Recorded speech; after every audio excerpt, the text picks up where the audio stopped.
धम्मपद पाली साहित्य का एक अमूल्य ग्रंथ रत्न है। बौद्ध जगत में इसका उसी प्रकार प्रचार है जिस प्रकार हिंदुओं में गीता और ईसाइयों में बाइबल तथा मुस्लिमों में कुरान।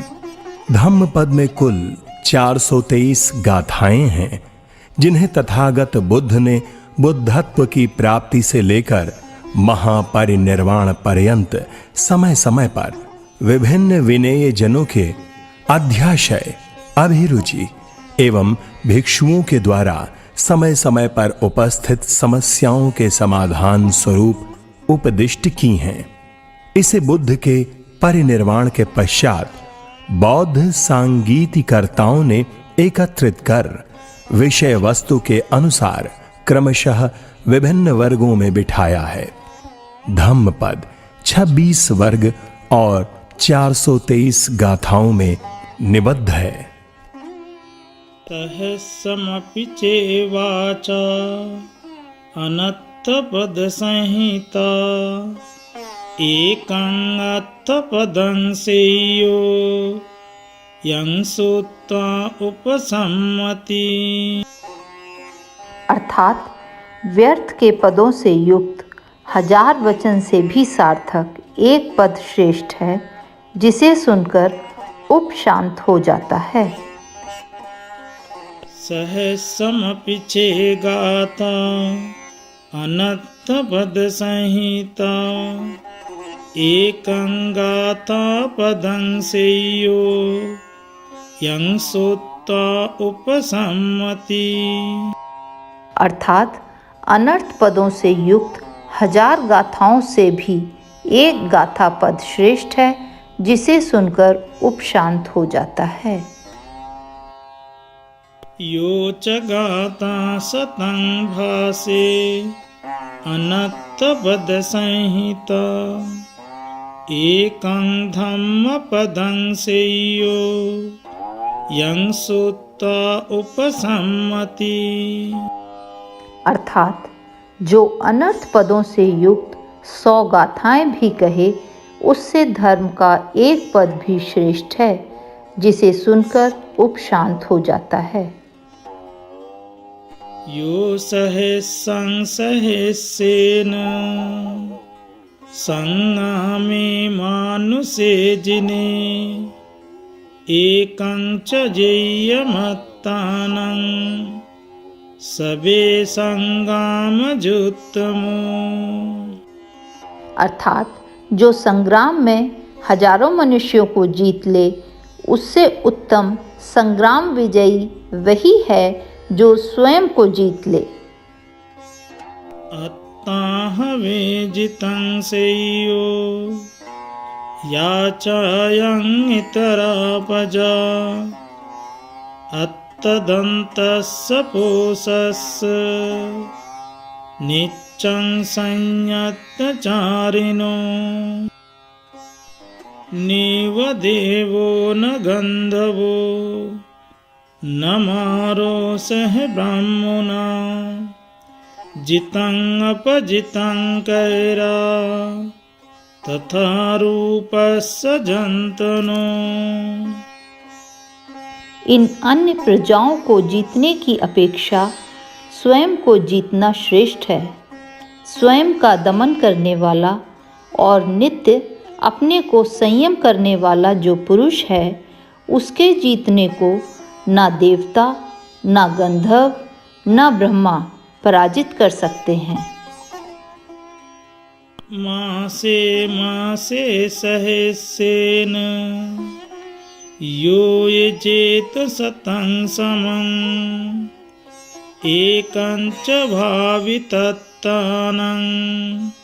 मुहूर्तमपि पूजये सा एव पूजिना सेयो यं चैवस्य शतं हुतं। अर्थात जो महीने महीने 100 वर्ष तक 1000 रुपये से यज्ञ करे और यदि परिशुद्ध मन वाले एक पुरुष को मुहूर्त भर भी पूजे तो 100 वर्ष के हवन से यह पूजा ही श्रेष्ठ है। यो च वस्स शतं जन्तु अग्निं परिचरे वने एकं च भावितत्तानं मुहूर्तमपि पूजये सा एव पूजना सेयो यं चेवस्स तं हुतुम्। अर्थात जो प्राणी 100 वर्ष तक वन में अग्निहोत्र करे और यदि परिशुद्ध मन वाले एक पुरुष को मुहूर्त भर भी पूजे तो 100 वर्षों के हवन से वह पूजा ही श्रेष्ठ है। यं किंचित्तं च हुतं च लोके संवत्सरं चेत पुण्यपेक्को सब्बं पितङ्नं चतुर्भागमेति अभिवादना उज्जुगतेषु सेयो। अर्थात यदि पुण्य को चाहने वाला वर्ष भर लोक में यज्ञ और हवन करे तो भी वह सब व्यक्तियों को किए गए अभिवादन के चौथाई फल के बराबर भी नहीं होता, प्रत्युत अभिवादन ही श्रेष्ठ है।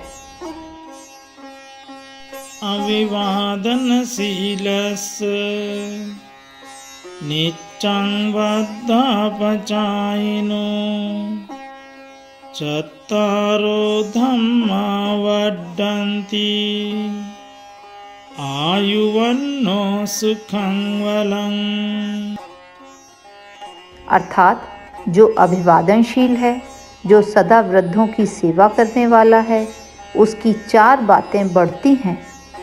1 आयु, 2 वर्ण, तीसरा सुख और चौथा बल। यो च वस्स शतं जीवे दुःशीलो असमाहितो एकाहं जीवितं सेयो शीलवन्तस्य जायनो। अर्थात दुःशील और एकाग्रता रहित व्यक्ति के 100 वर्ष के जीने से भी शीलवान और ध्यानी व्यक्ति का 1 दिन का जीवन श्रेष्ठ है। यो च वस्स शतं जीवे दुःपन्यो असमाहितो एकाहं जीवितं सेयो पञ्ञावन्तस्य जायनो। अर्थात दुष्प्रज्ञ और एकाग्रता रहित व्यक्ति के 100 वर्ष के जीने से भी प्रज्ञावान और ध्यानी का 1 दिन का जीना श्रेष्ठ है। यो च वस्स शतं जीवे कुशीतो हीनवीर्यो एकाहं जीवितं सेयो वीर्यमारभतो दल्लम्। अर्थात आलसी और अनुद्योगी मनुष्य के 100 वर्षों के जीवन से दृढ़ उद्योगी का 1 दिन का जीवन श्रेष्ठ है। यो च वस्स शतं जीवे अपसंउदयाभयम् एकाहं जीवितं सेयो पश्यतो उदयाभयम्। अर्थात 5 स्कंधों की उत्पत्ति और विनाश का मनन न करने वाले व्यक्ति के 100 वर्ष के जीवन से उत्पत्ति और विनाश का मनन करने वाले व्यक्ति का 1 दिन का जीवन श्रेष्ठ है। यो च वस्स शतं जीवे अपसंगमतं पदम् एकाहं जीवितं सेयो पश्यतो अमतं पदम्। अर्थात निर्वाण को न देखने वाले के 100 वर्ष के जीवन से निर्वाण का एक दिन का जीवन श्रेष्ठ है। यो च वः शतं जीवे अपश्यन् धम्ममुत्तमम् एकाहं जीवितं सेयो पश्यतो धम्ममुत्तमम्। अर्थात उत्तम धर्म को न देखने वाले के 100 वर्ष के जीवन से उत्तम धर्म को देखने वाले का एक दिन का जीवन श्रेष्ठ है। तथागत से यही प्रार्थना है कि जो भी इस धम्म पद को सुने उनमें अनित्यता और अनात्मता आदि का बोध हो और अंततोगत्वा वे बुद्धत्व को प्राप्त हो।